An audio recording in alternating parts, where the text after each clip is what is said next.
YouTube, what's up, man? We back again with your boy Big C. We're not on the lake today, unfortunately. As you know, here in Kentucky, I don't know where you guys are, but here in Kentucky, we have snow and ice everywhere. So it's been kind of hard to get out on the lake.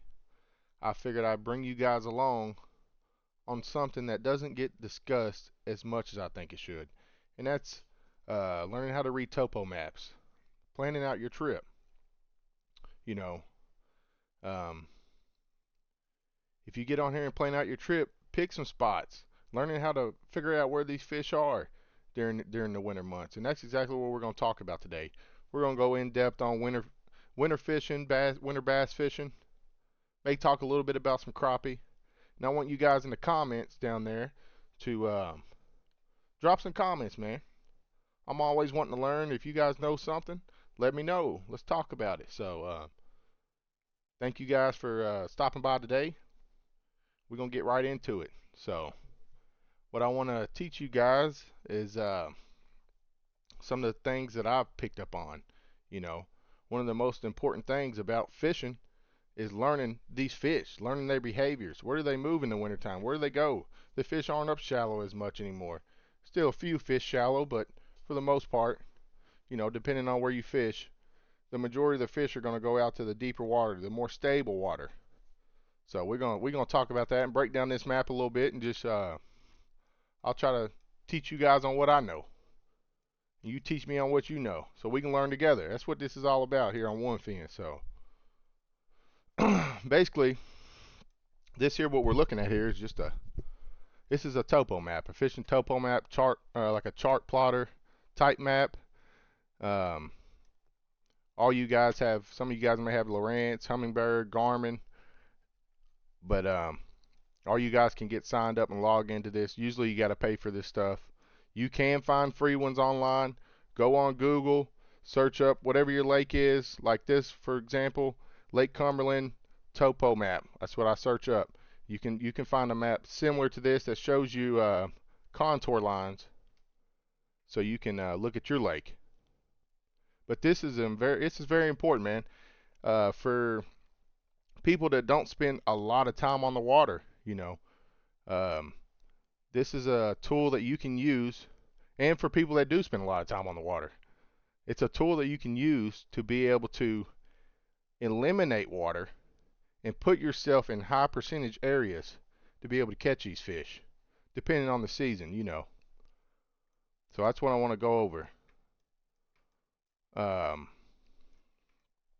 so first we're just going to start with wintertime fishing. Most of the fish are migrating from out of the creeks and off kind of deeper into the main lake, maybe off the main lake points or somewhere where a point may meet a deep section there. And that's what we're going to go over today. So I'm just going to start with some advantages of fishing in the winter. What's good about fishing in the winter? What are some advantages? First off, lake pressure. Man, there's hardly any lake pressure this time of year compared to, spring when it really starts to heat up. There's not as many boaters out there, the party boaters, fun boaters that like to get out on the water and do what they do. But for the most part, you got the lake to yourself. It's you and some other fishermen. The real hardcore fishermen are going to be out this time of year. Um, got a good chance to catch a huge bass or huge bag of bass, during this time. And the fish, I think that's a common misconception that people get is they can't catch fish in the wintertime. That is totally incorrect. You can catch fish all day long out here if you put yourself in the right spot. Um, Another quick one I had jotted down was lower lodging rates. During this time of year, the winter months, most if you want to go fish out of state or a new lake or per se, the lodging rates they're cheaper in the winter months sometimes. So another advantage. During this time of year, fish tend to be easy to find. They kind of condense themselves, so it's kind of easier to predict where they may be. You know, maybe not as spread out as like that fall transition. Um, so they condense into these high percentage areas, and that's what we're going to go through as we go through this map. I'm going to try to help you guys pick some spots, um, or give you the knowledge to look at your lake and be able to say, oh, okay, this is what he was talking about. This is an area that maybe a high percentage area that I want to check the next time I go out on the lake.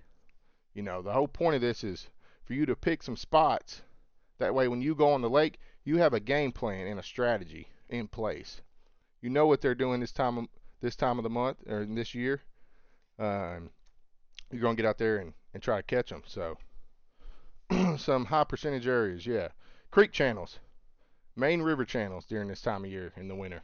You know, those fish have moved out from those creeks, and the reason that they get into the creek channel or the main river channel in your body of water is because that's some of the most stable water.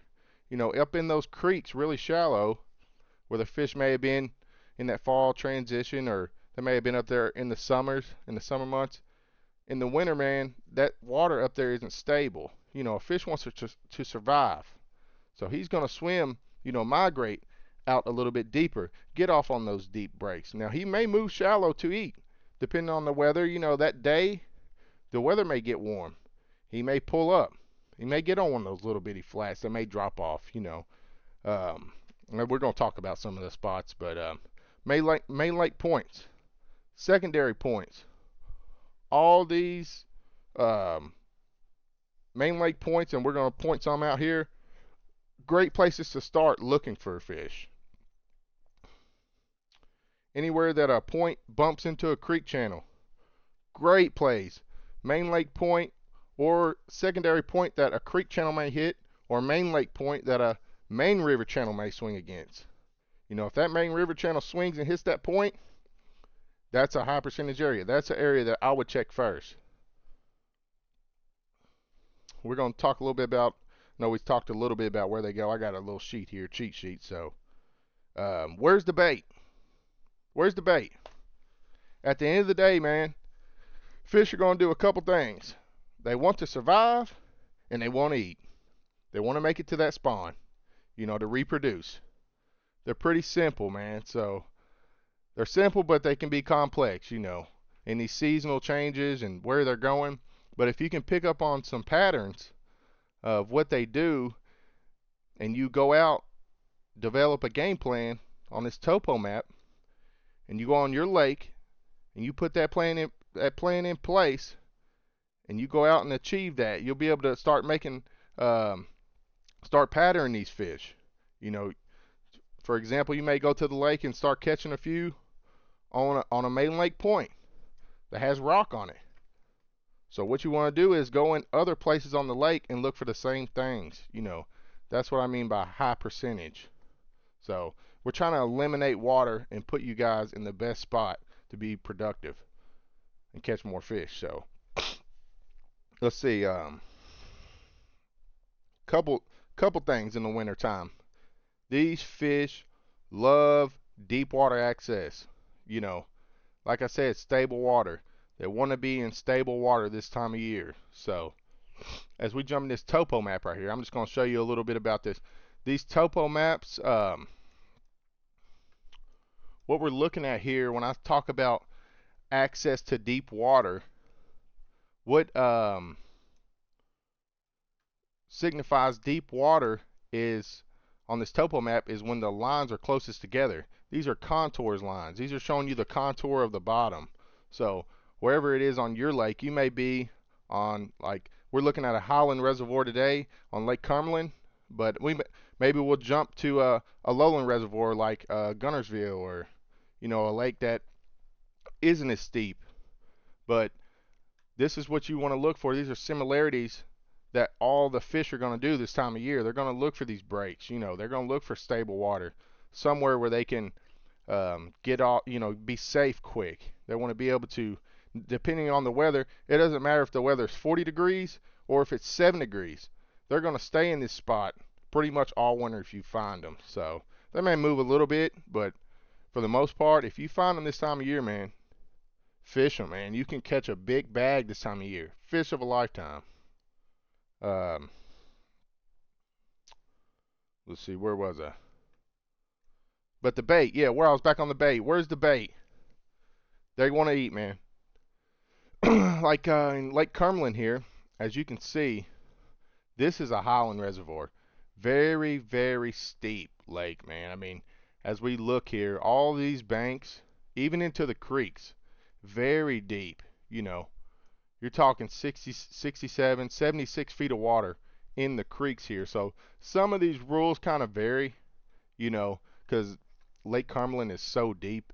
Like the banks are, you could be 10 feet off the bank in a creek and way back in a creek and be in 80 feet of water here. So some of these rules kind of bend here. That's why this lake can be hard to fish sometimes, because the standard rules don't always apply here, and they may not apply anywhere on your lake. You know, some of these lakes. So you got to take that in consideration.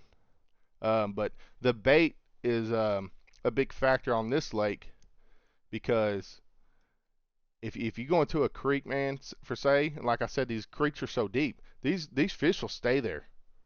They'll stay in these creeks. You know, they may not move to the main river channel here on this lake because the creeks are so deep. You know, um, these creeks are let's go over a few of them here. Let's say this one for say, coming in this little channel here, 124 feet deep, and this is, we'll check this secondary point here.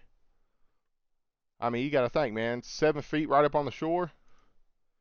Here, it's close to 100 feet deep. You know, that point drops off to 100 feet of water very quickly. So these fish don't have to migrate as far. And if if you come through this creek, use your electronics, use your side imaging. Come down the middle of this creek and see if you can find some bait in there, man. If you can find some bait, you know that these fish are going to be stacked on these points. They're predator hunters, man. You know, they want to eat. They want to eat just like we do. So they're going to be stacked up on these points, maybe on the sides of them, but in these areas, you know. Instead of fishing for say, see where I marked this point here in red. Instead of fishing down through here on the bank, don't waste your time there. Come here, hit this point. Nothing's there, come up here and hit this point. If nothing's there, come up here and hit this main lake point. You see? Keep yourself in those high percentage areas. Where these bass want to be and where are they going to feed?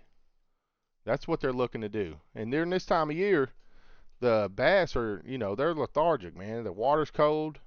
They're cold. You may be cold. Nothing moving fast. You know, they don't have that speed like they have in the summer. They're not as aggressive like they were in the summer. But they still will eat. You know, they still got to eat. So you can get out there and catch fish this time of year and slam them. I mean, slam them too. So that's important to know. Don't get discouraged just because it's cold outside. Um, yeah, let's see. Okay.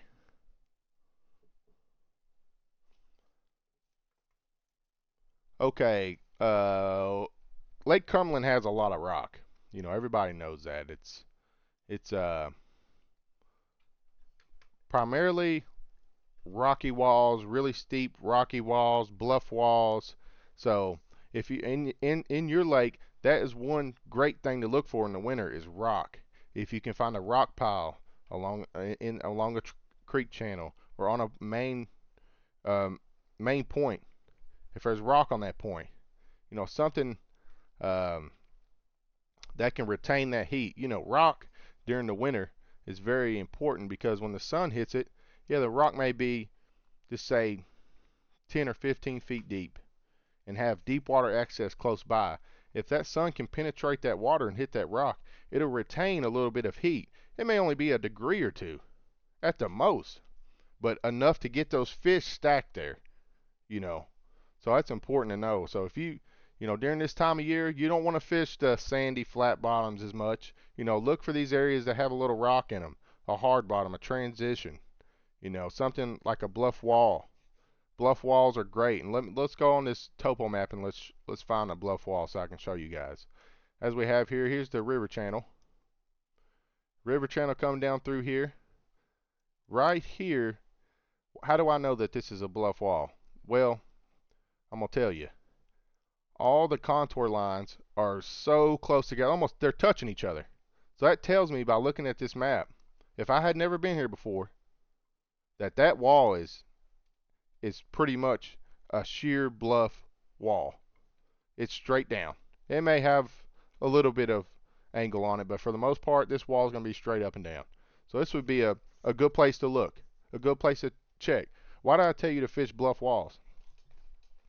Bluff walls are important because during this time of year in the winter, these fish can get on a bluff wall and say they're in 35 feet of water, and that's where they feel stable at that day. These fish, and just say it warms up a little bit, maybe it warms up, then they want to come up and feed. Instead of having to swim a long way, like I said, they're lethargic right now. All they have to do is come straight up in the water column against that wall and feed all day long. And you want to be there because you'll put on a show. So, good area to look. They can get up and down in the water column easy. I think that's what makes these really good spots. Obviously, being around rock, you're going to have crawdads there. Shad are going to be there. You know, good places to look, though. That's just one of the places, but that's a good place to look during this wintertime period. But they're able to just move up and down in the water column. That's the most important thing. They can move up and down the water column without exerting a lot of energy. Like I said, they're lethargic this time of year, so they don't want to move as much. So they can just, oh, I want to go feed, slide right up in that water column without exerting any energy and feed.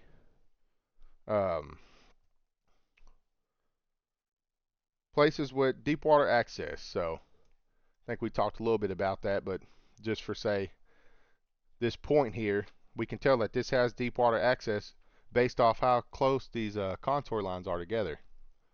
Well, these fish can come up on this point here and feed, or set up to feed, and automatically drop right off and get into deep water. You know, they like places like that this time of year. So look for places where the contour lines are close together, and it could be in this. We'll look at in the middle of the lake here, and I know it's really deep here, but that's what we're looking for. These contour lines on your lake, it may not be as deep out in the middle part of the lakes in the river channel. Look for those areas where it drops off into that main river channel where that steep drop is. Those fish tend to be right there, sometimes right on the top of that, you know. Vertical breaks, yeah, we talked about that. Channel swings, that's a good one to look at. So what's a channel swing?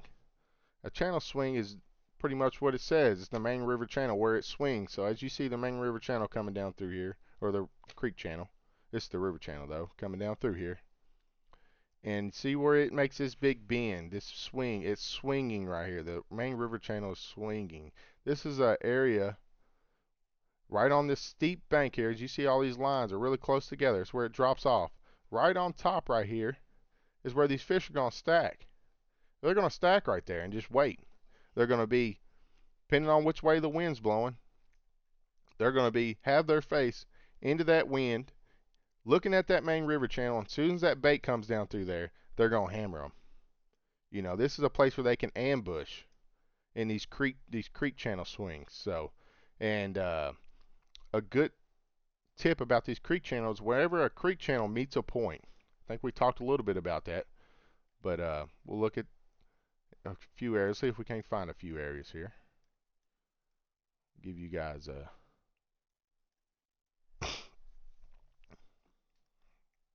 like right here. This creek channel's coming down through here, and it's brushing up against this point right here. So these fish can sit on this point and have the creek channel or the main river channel right there at their access, have deep water access, and feed all day long in what? A 60-70 foot area. You know, this would be a high percentage area to go check. This is an area that I would go out there and scan, see if there's any bait there. You know, See if there's any life in the area. That's an area you want to check out. It's a good steep bank here. They could be on either side of this, depending on how they're feeling. Depending on the wind. Wind plays a big role too. When you got wind, just say the wind's blowing this way, like my cursor here. See the way, if the wind was blowing and hitting this point, right here, these fish may sit right on this side. You know, they're going to sit right kind of out of that current a little bit. So everything hitting that point is going to come around that point, and they're going to be right there waiting for them, like a current break. Kind of treat these the same way. Or just say the wind is hitting this point straight on. They may be right on the side of this point. As soon as that bait comes up, rises on that point, bam! They're going to be sitting there waiting for them. So these are some areas you need to look. Let's see here. Channel swings, we talked about that. Yeah, some fish, we'll talk a little bit about shallow fish. Some fish may stay up shallow on isolated pieces of cover, you know, in little depressions. If it's shallow in there, but it has a nice depression in there, somewhere they feel safe, you may catch a few fish in there. You can still catch a few fish shallow.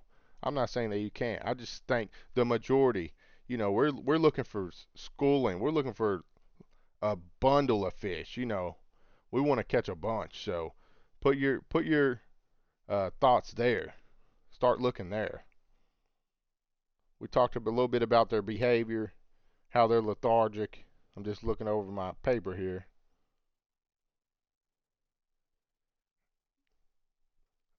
Let's see here. I'll tell you what, let's go to another lake because we kind of broke down a little bit about Cumberland there. We're going to let's go to Guntersville so you guys can get, let's go to Guntersville and look up some spots. I haven't did a lot of bass fishing here, but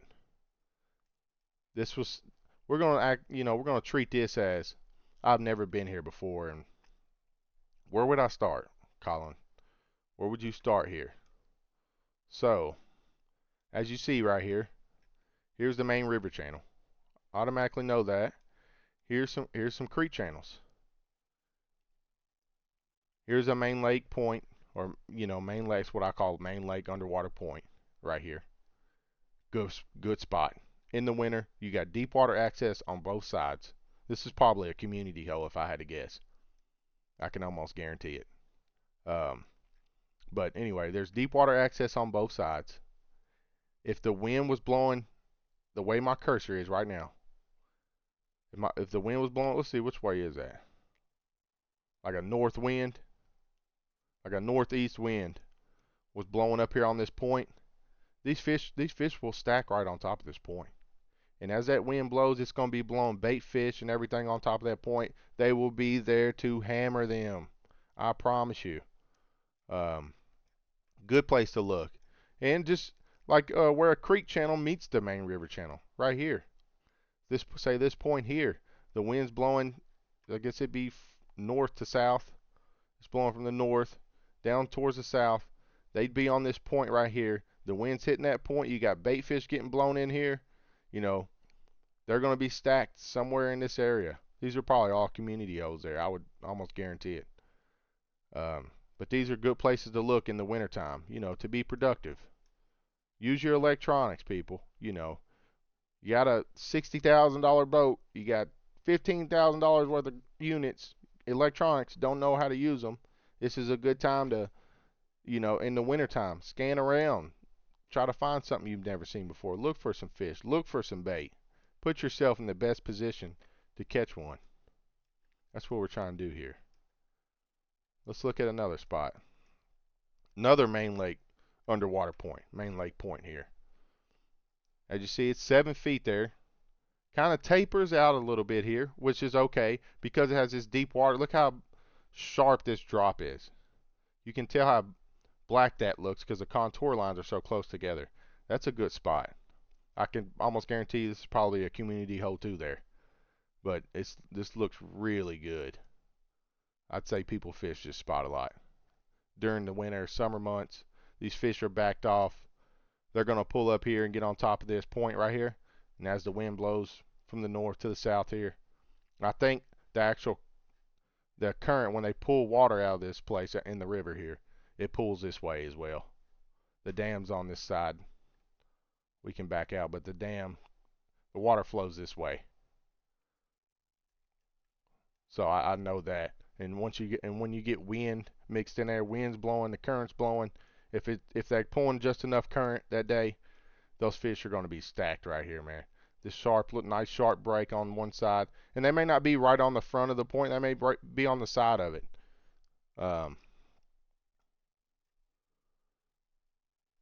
Or you can look out here. So say you scan through here and you don't see anything. Come and check out here, man. Check these little hidden spots. You know, most people are just going to scan the obvious. Scan this little corner here.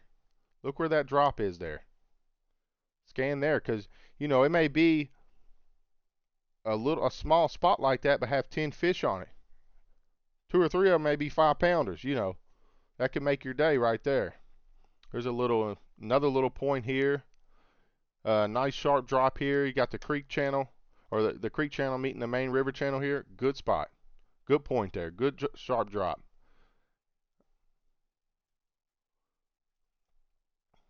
Yeah, these bass are going to be stacked here.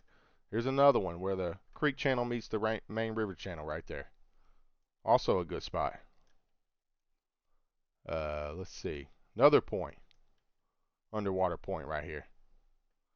You can see it's flatter up here. It's 11 feet. And then it drops here into the main river channel. You got a creek channel arm coming out right here. There's a creek channel arm. This is a good spot, probably another community hole. Another creek channel. You got 2 creek channels that meet the main river channel right here on a point. Drop on both sides. If the bait fish get pushed up in here, they're going to be there waiting for them. You know, they want to feed. That's what they want to do. They can, if they feel in danger, they can go in this deep water. If they feel like they want to feed and the bait fish comes up, maybe the sun comes up and the bait fish pushes up in the water column a bit, they can get up there and hit them. You know, they'll smash them, man.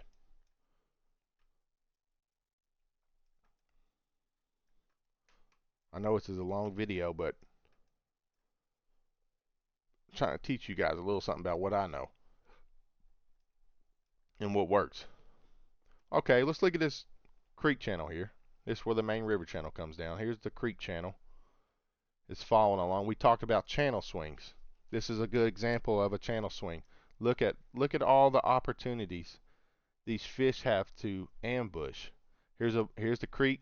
The creek channel comes down through here. Here's a point. They could sit right on this outside. Anything coming down through this creek channel, they'll be there waiting for them to attack. Here again, another creek channel swing. They may be sitting right here on this point or up top on it. You know, this whole little area, this looks real nasty, if I'm gonna be honest. I may just gave you one of my spots. Don't take my spot now. Don't take my spot. No. I obviously know I'm on YouTube. It's probably gonna happen.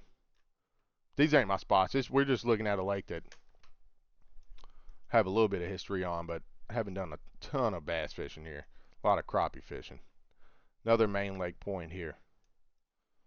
You know, 10 to 13 feet on top. It's dropping to 47. Prime example what we're looking for in the winter. This good steep break, 45-degree angle break. That's what we're looking for this time of year.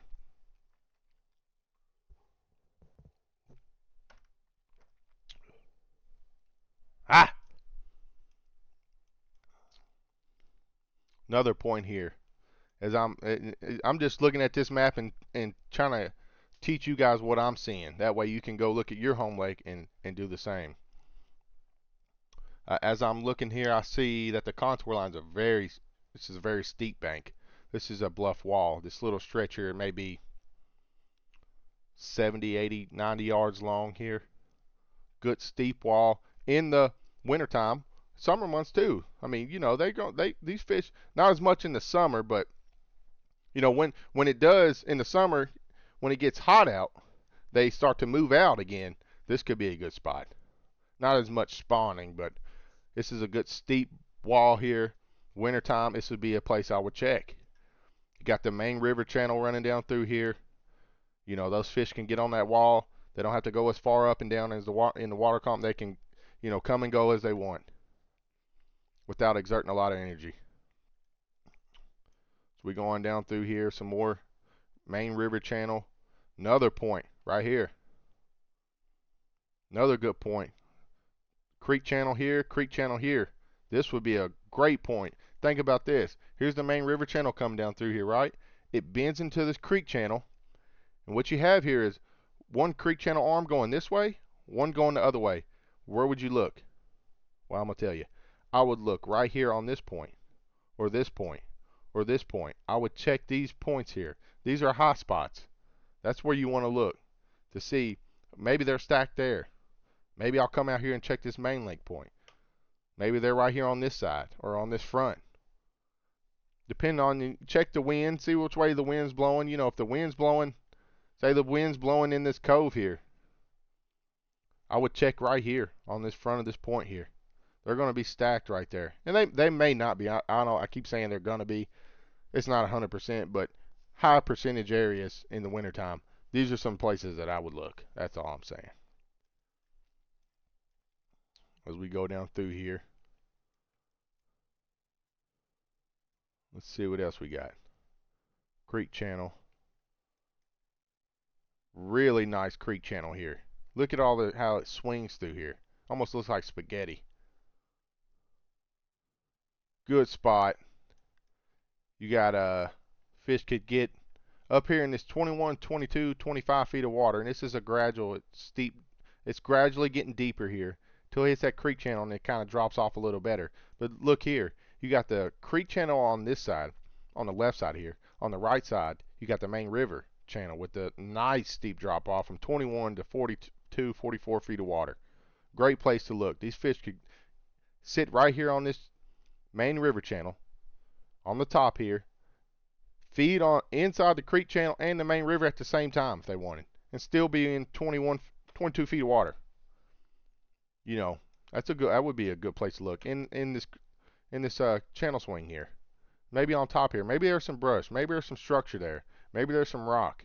If there's some rock there, this would be a good place to look.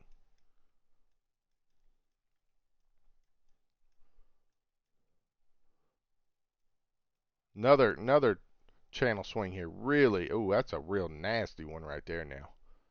I mean, that's a nasty one. I like the way that looks. That would be an area I would check. Good steep drop off here. Nice couple channel swings there. Bam, right here, bluff wall, automatically. See how the main river channel swings right against this wall? I can tell you it's a bluff wall because all the contour lines are grouped together. It almost draws a solid black line. See where these looks like a solid black line right here? That is a very, very steep drop. And these are the places that you want to look in the winter. Not saying some fish can't be up in here, like on, you know, it's a little shallow here. There's a nice, decent little break there. And if this is all your lake has, you know, your lake may not have a real deep creek channel. But if your lake is shallow, say like for example right here, it's shallow water here. We see that. Right out past there is you can see where that it makes that black line. That is signifying that is a steep drop. That would be a spot that you want to look during this time of year.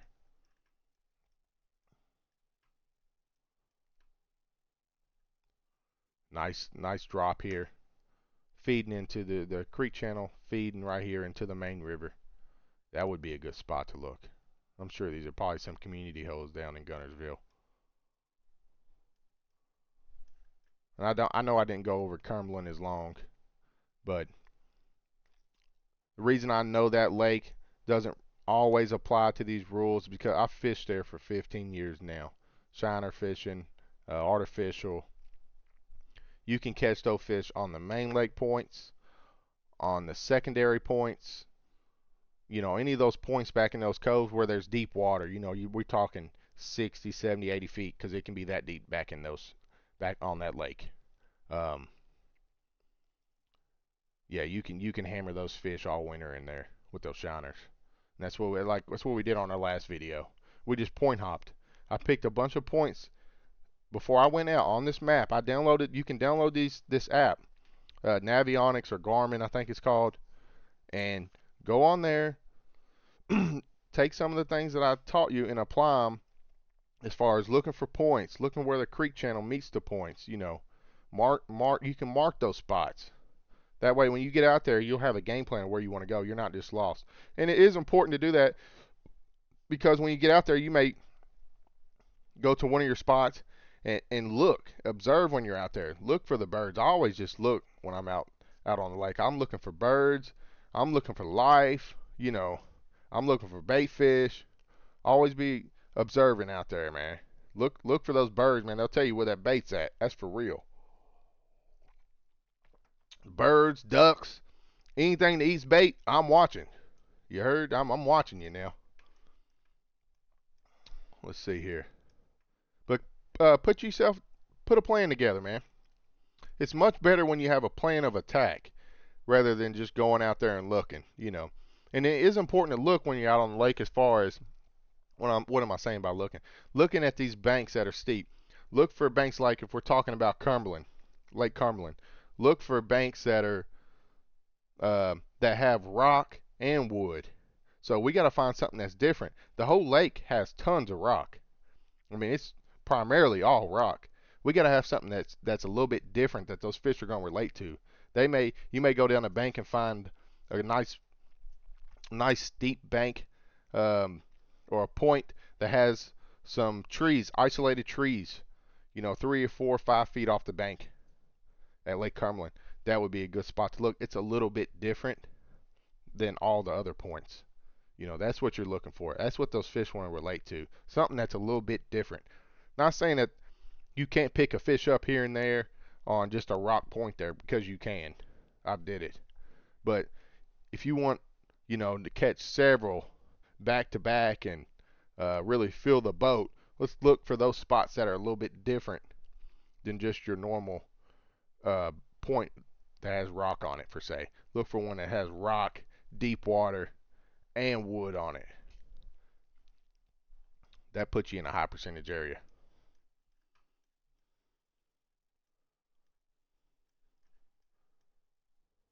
And if anybody knows anything about catching big crappie, I'm talking about them big slab daddies out at Lake Cumberland.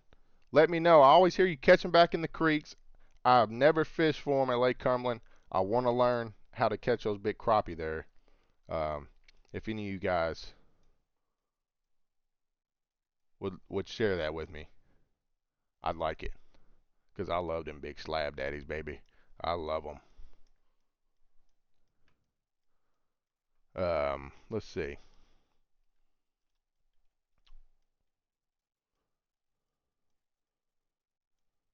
But yeah, guys, I think I took you through a little bit about what I know about wintertime fishing. It's a great time to fish, man. It's nice and cool out. You can layer up. You can always layer up and put more clothes on, but sometimes you can't take them off in the summer. You know, so at least in the winter you can get warm. Um, it's one of my favorite times to fish, man. You got the lake to yourself. The sunrise is beautiful. Man, get out there with your buddies and go hammer these big smallmouth, largemouth, and slab daddies. And let me know how you did, man. Drop me a comment. I like talking with you guys, man. I appreciate you guys stopping by. I want to say thank you, thank you, thank you, thank you to everybody that subscribed and watched my last video. Man, I love y'all, for real. Until next time, thank you, man. It's Warren Finn, Big C. We out.